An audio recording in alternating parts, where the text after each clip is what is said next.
जय श्री हरि प्यारे भक्तगणों, स्वागत है आप सभी का आपके अपने चैनल कहानी सुनो में। कहानी सुनो में आज हम सुनेंगे हल षष्ठी व्रत कब है, पूजा विधि, कथा और भी बहुत सी महत्वपूर्ण जानकारी। भाद्रपद माह के कृष्ण पक्ष की षष्ठी तिथि की शुरुआत 4 सितंबर 2023 को शाम 4:41 पर हो रही है। इसका समापन अगले दिन 5 सितंबर 2023 को दोपहर 3:46 पर होगा। उदया तिथि को देखते हुए इस साल हल षष्ठी 5 सितंबर 2023 को मनाई जाएगी। हल षष्ठी व्रत महिलाओं द्वारा परिवार की सुख समृद्धि और संतान की दीर्घ आयु के लिए रखा जाने वाला व्रत है।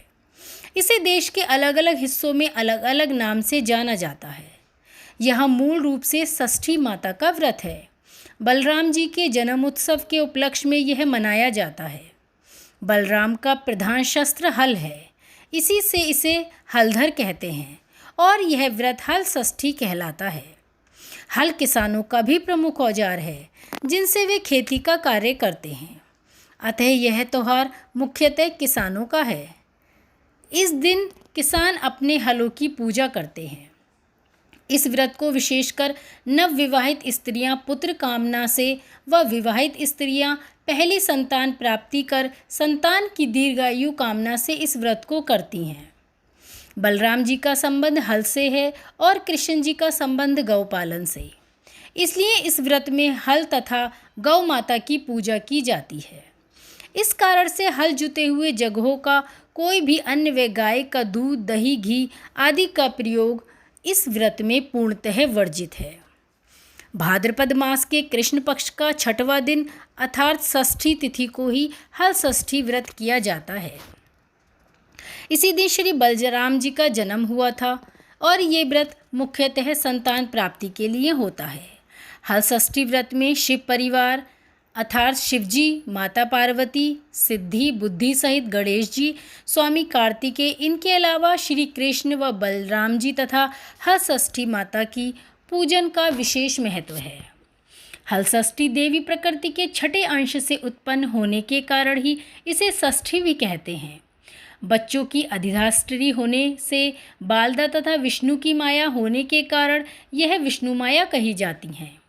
यह ब्रह्मा की मानसी कन्या है, अतः मार्तिकाओं में इसे देवसेना नाम से भी जाना जाता है। भगवान स्कंद यानी कि स्वामी कार्तिकेय की प्राण प्रिया पत्नी होने के कारण यह स्कंद प्रिया कहलाती हैं। यह देवी बच्चों को आयु देने वाली, बच्चों की रक्षिका, पोषिका, योग, बल के प्रभाव से सदा बच्चों के समीप स्थित रहती हैं। इसीलिए इन्हें स्कंद प्रिया भी कहा जाता है। अब हम आपको सुनाएंगे हल षष्ठी व्रत में क्या करना चाहिए और क्या नहीं करना चाहिए। ये एक महत्वपूर्ण जानकारी है। अगर आप पहली बार इस व्रत को रख रहे हैं तो ये वीडियो आपके लिए बहुत ही कारगर सिद्ध होने वाली है। तो चलिए,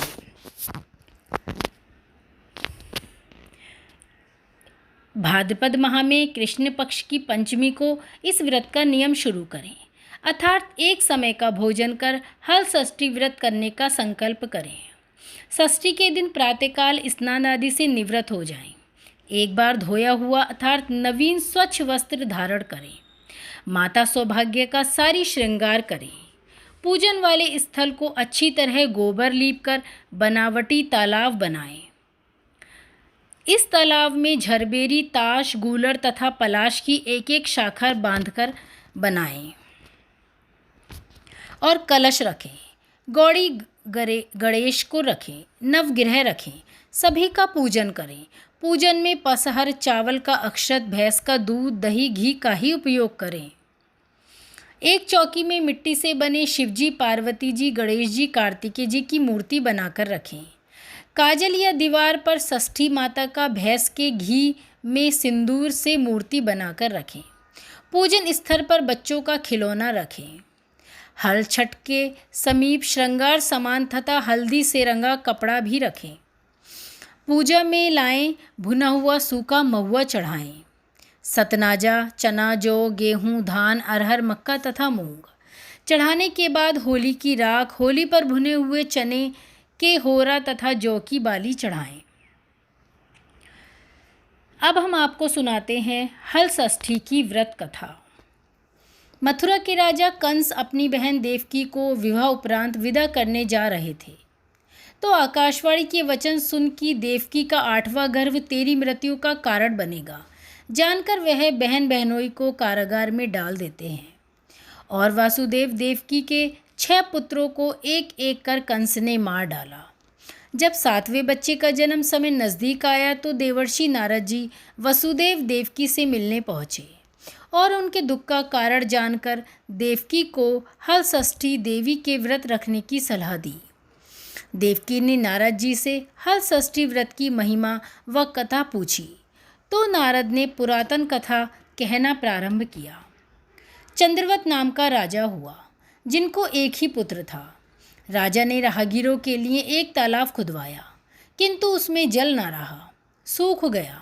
राहगीर उस रास्ते गुजरते और सूखे तालाब को देखकर राजा को गाली देते। इस खबर को सुनकर राजा अत्यंत दुखी हुआ कि मैंने तालाब खुदवाया, मेरा धन व धर्म दोनों ही व्यर्थ गया। उसी रोज रात राजा को स्वप्न में वरुण देव ने दर्शन देकर कहा कि यदि तुम अपने पुत्र की बलि तालाब में दोगे तो तालाब में जल भर जाएगा। सुबह राजा ने स्वप्न में कही बात दरबार में सुनाई और कहा कि मेरा धर्म व धन भले ही व्यर्थ हो जाए, पर मैं अपने पुत्र की बलि नहीं दूंगा।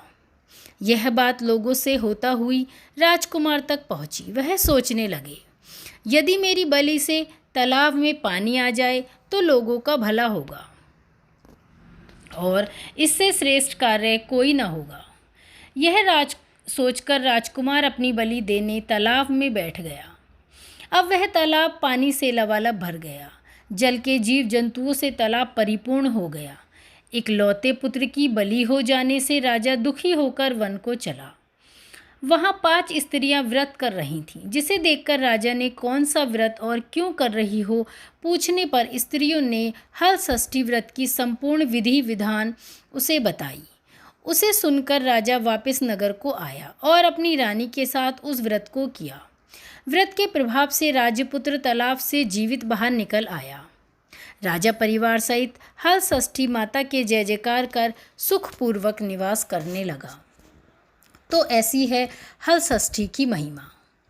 सौभाग्यशाली स्त्रियों के लिए इस दिन श्रृंगार करना बेहद ही शुभ माना जाता है। अखंड सुहाग के लिए भी हल षष्ठी का व्रत किया जाता है और इसमें शिव पार्वती का पूजन मुख्यतः किया जाता है। तो साथियों, कैसी लगी आपको ये जानकारी जो संबंध रखती है हल षष्ठी से? आप सभी को हल षष्ठी की हार्दिक शुभकामनाएं। धन्यवाद।